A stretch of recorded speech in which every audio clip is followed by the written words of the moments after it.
what is up? Welcome into the show. This is Philadelphia Eagles Now. My name is Chase Sr. I'm really excited to talk Eagles with all of our loyal subscribers and our real ones because we're talking all things Eagles every single day here on the show. And I always enjoy our mailbag segments because we open up the floor. You've got questions, I've got answers, and we all just have passion for the Eagles, which is obviously backed up by all of the support that we get during a show like this.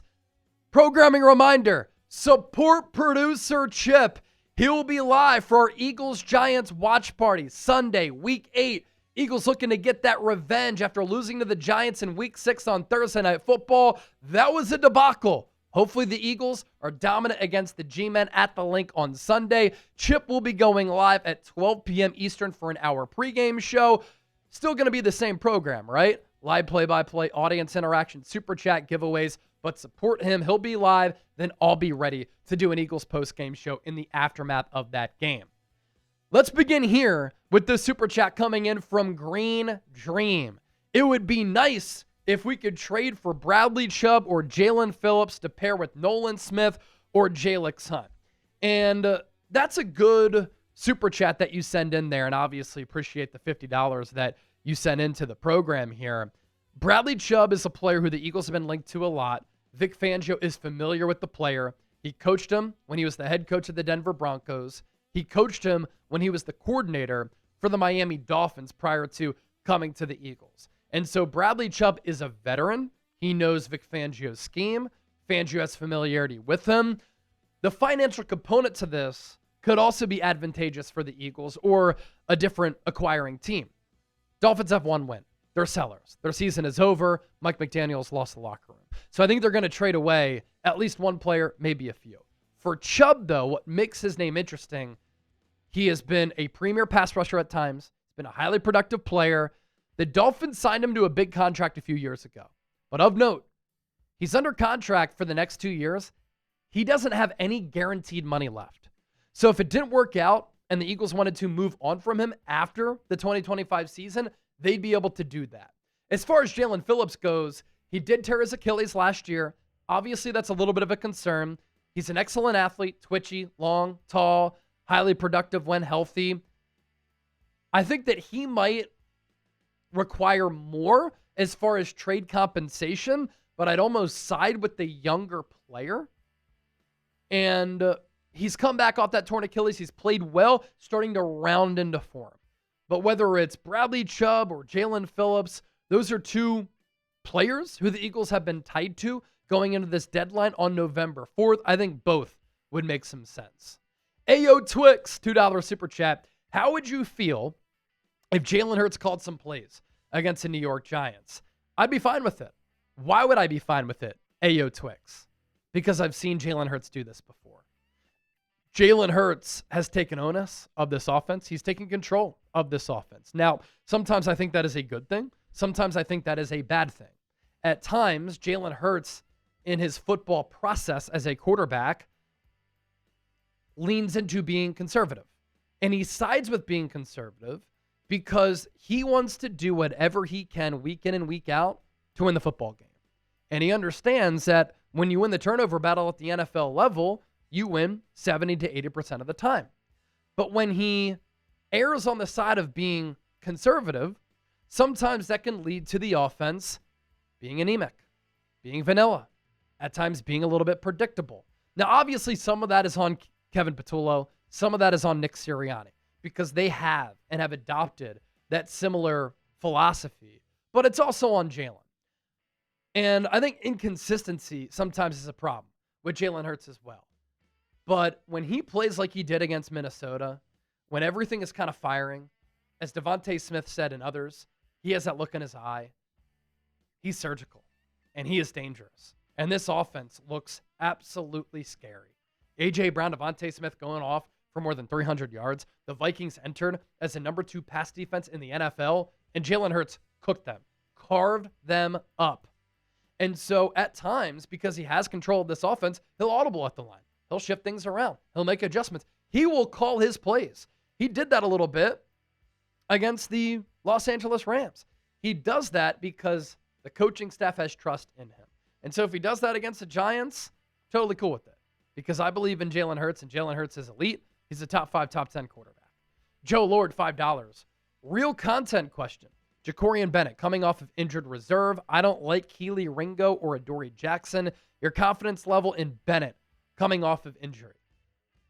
I like the player coming out of Maryland. I liked what he did with the Las Vegas Raiders. He put up some really impressive numbers when he was with the Raiders. In 2024, among corners with 450-plus snaps, he was third in catches allowed, tied for 10th in targets, second in receiving yards given up, did not give up a touchdown in coverage that was tied for first. He had 9 PBUs that was tied for fourth. QBR when targeted of 62.4, that was sixth. Against Jamar Chase last year, gave up 3 catches for 16 yards, no tutties, and a pass breakup. And in 24 games, 11 starts with the Raiders, had 11 pass breakups. And if anybody out there is saying, he stinks, he can't play, we saw it with the Eagles. Barely got any coverage snaps with Philadelphia. And I thought what Vic Fangio said this week was very much of note. He said, we didn't get a long enough look at Jacorian Bennett. And the Eagles could get a long enough look at him as early as this Giants game if he comes back. If not, after that, 4.3 speed, ball skills, quick twitch, ability to flip his hips, which Keely Ringo can't do. Those are all traits that I like for Jacorian Bennett. It's also physical. Trey Losado, with the news that Brandon Graham is back, when do we expect him to play? So Nick Sirianni was asked about that on Wednesday, and of note, I'm live right now, and so we're recording this mailbag on Wednesday, and some things could change over the next couple of days. Nick Sirianni said this about BG, who practiced on Wednesday with the Eagles. He could come back as early as this Giants game. Eagles might need him because right now they're extremely thin at edge, and it looks like Azeez Ojulari not going to be able to play. Sirianni said it's exciting. Obviously, his play speaks for itself. Great person to be around, great teammate. Really excited to have him. We will see how practice goes, but we have confidence in who BG is as a player and as a person. We'll see where he is by the end of the week and see what we got. But I have confidence in him just because he's done it for so long and has recently done it. It wasn't a couple of years ago. It was just last year where he played at a very high level. And that's exactly right from Sirianni. Last year, before the injury, BG was playing at a very high level. Good edge setter, good against the run. He got after the quarterback, and he had 10 pass rush snaps against the Chiefs in Super Bowl 59. I went back and watched those plays. He was very active. He pushed the pocket. He set the edge. He was able to move Patrick Mahomes off of his spot, track down Patrick Mahomes on a couple of occasions. BG can still play. He even said it to himself. He didn't really want to retire. But with where the Eagles were at from a roster standpoint, he's like, I'm not going to go to another team, so I'll just retire after I won 2 Super Bowls with the Eagles. More of your questions coming up here in just a moment. But let's get to our sponsor, our friends at Prize Picks, the #1 fantasy sports app in America. Pick, predict, play. It's very easy to play. Get your picks in less than 60 seconds. All you have to do is choose more or less on 2 to 6 player stat projections, and you can win some big-time money. And I know all of you know ball. I want you to show me. Show me by turning your takes into cash with Prize Picks. Prize Picks has some new features. It's the only app that offers stacks, meaning you can pick the same player up to 3 times in the same lineup. You want to pick more on Josh Allen's pass yards, rush yards, and touchdowns. Now you can pick all of them in the same lineup only on Prize Picks. Follow other Prize Picks players directly on the app. Copy their lineups in one click. Whether it's a friend, a celebrity partner, or just somebody whose picks you like, hit the follow button and check out every lineup they create in the new feed tab on Prize Picks. 3-pick power play for Sunday. A.J. Brown, more than 65.5 receiving yards. Cam Scatterbo, more than a half rushing or receiving touchdown. Jalen Hurts, more than 208.5 passing yards. That's it. Get $50 when you play your first $5 lineup. Download the Prize Picks app today. Use the code CLNS. $50 in lineups after you play your first $5 lineup. That's code CLNS to get $50 in lineups after you play your first $5 lineup. Prize Picks. It's good to be right. Let's get back to your questions here. Tank Man, when do you think Nolan Smith will be back? I think it's going to be not this Giants game. Then the Eagles have a bye week in week 9. Then they play the Packers in week 10. I think going into that Packers game and for that Packers game, that's when Nolan Smith is going to be able to play. Now, long term, I do have some injury concerns about Nolan Smith At Georgia, he was banged up. To start his career, he was banged up. He got a shoulder operation after his rookie year. He tore his triceps in the Super Bowl, then re-injured his triceps early this year. The violence that he plays with, the physicality that he plays with, I think is contagious for this Eagles defense. He does such a good job of setting the edge. He has bend, twitch, and speed to get to the quarterback. He's really an all-around player. Is he ever going to be a top 10 pass rusher in the game? No. Can he be in that George Karlaftis tier where he's a $20+ million per year player? I think so. Needs to stay healthy, and I think you'll see him back for that Packers game. He even put on Instagram on a story, I believe, one more week. So he's eligible to come off of IR this week, but the Eagles did not open up his practice window.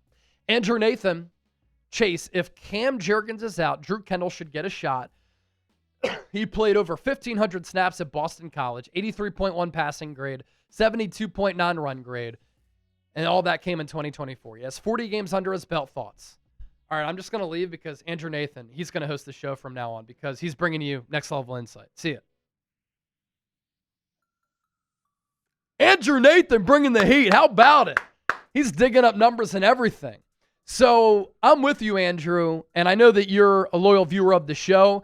I talked about this when Cam Jurgens got hurt during that Vikings game, that I think Drew Kendall is the better player than Brett Toth. I think the Eagles go with Brett Toth to replace Landon Dickerson after his injury and Toth at center when Jurgens got hurt because they trust him. And he's this long-term, gritty veteran who's been able to hang around the NFL because he's a smart player. He grinds and he tries hard. But from a talent standpoint, he's even admitted this, that he has to fight, scratch, and claw to just make NFL rosters. And you see that he's a liability along the interior. Just gets pushed around because he's not strong at the anchor point. Drew Kendall, I'm very intrigued by. He has more than 30 starts at Boston College. He was a team captain. He has NFL bloodlines, which Howie Roseman has talked about valuing. His pops played in the NFL. And he graded out extremely well, according to Pro Football Focus. And during camp, during the preseason, the Eagles used Kendall at center. They used him at guard. And early on in training camp or during mandatory minicamp, Jordan Mailata was like, these rookie offensive linemen are for real. Drew Kendall is legit. I just think he's the better player at center than Brett Toth. And if Toth struggles, I think the leash on him should be short if Cam Jurgens cannot play. And if Cam Jurgens can't play, he hasn't been playing at a high level this year, but that'll still be damaging to this offense's potential because he's still a very good center. A little bit overrated, but he's still a very good center. Kane Angel, if you make a decision for someone to become offensive coordinator to replace Kevin Patullo, who would it be? I would love to see Doug Peterson come back to the Eagles as an offensive coordinator. See, I wouldn't be against having Peterson return, but not as an OC. And I think what you've seen from the Jags offense and how much better they've been from Doug Peterson to Liam Cohen is kind of an indictment on Doug Peterson. Now, obviously, Dougie was the head coach, not the OC. As an OC, he'd really just focus in on play calling and wouldn't have to worry about managing the entire team. I'm forever grateful to Doug Peterson. He brought Philadelphia the first Lombardi Trophy in franchise history. The night that the Eagles beat the Patriots and the aftermath of it, being at the parade during the game. I was in tears after that game. I never thought I'd see an Eagles Super Bowl. He has a statue outside of the link. He's forever an Eagles legend. But the dynamic of him being a coach who won a Super Bowl and being a head coach coming back as an OC, I think it's a little bit awkward. And then in a city with a lot of media pressure, if things don't really go well for Nick Sirianni, Doug Peterson being in the shadows is a little bit weird. As an offensive consultant, Kane Angel, I'm not against it. An offensive consultant, just him being able to lend his experience and maybe some ideas and some concepts to help out an inexperienced OC, that'd be cool. But as an OC, I really wouldn't do that. As far as candidates who I would like to replace Kevin Patullo, who I'm giving credit to for the game that he called against Brian Flores, who's one of the top defensive coordinators in the game. Hopefully the Eagles can build off of that against the Giants on Sunday. Mike McDaniel comes to mind. Awful head coach, has lost the locker room, but He's from that Kyle Shanahan tree. I'd be really intrigued by that. Another name that I was very high on a couple of years ago, instead of Brian Johnson, was Josh McCown. Josh McCown is the quarterback's coach for Minnesota. He's under Kevin O'Connell. He might even now be the offensive coordinator. No, he's quarterback's coach for the Minnesota Vikings. But that's a guy who's been around Kevin O'Connell, one of the top offensive minds, who I would also be interested in. Cool Reigns, going to the Giants game on Sunday. Any idea what to do or see there? Cool Reigns, Aussie, Aussie, Aussie, oi, oi, oi. Are you in town from Australia? If that's the case, that's incredible.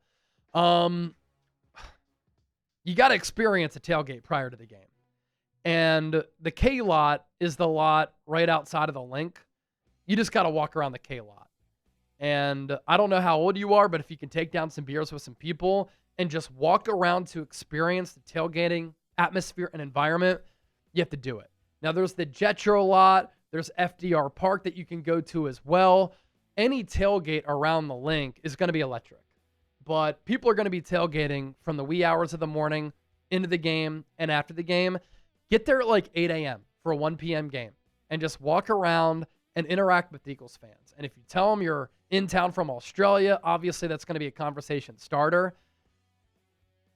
Take some pictures by the Super Bowl banners outside of the stadium. Take a picture of the new Super Bowl banner inside the stadium. The Nick Foles and Doug Peterson statue is on the Citizens Bank Park side of Lincoln Financial Field. Obviously, you have to check that out. Inside the stadium, there's not like any attraction that I think is a must-see, but just be in your seat for before the game, right before kickoff, and just experience the vibes, the aura, the atmosphere, the buzz, the excitement, sometimes the tension. It's unmatched. Speaking of that game that Cool Reigns going to be going to, who you got? NYG for the Giants, PHI for the Eagles. It's birds all day.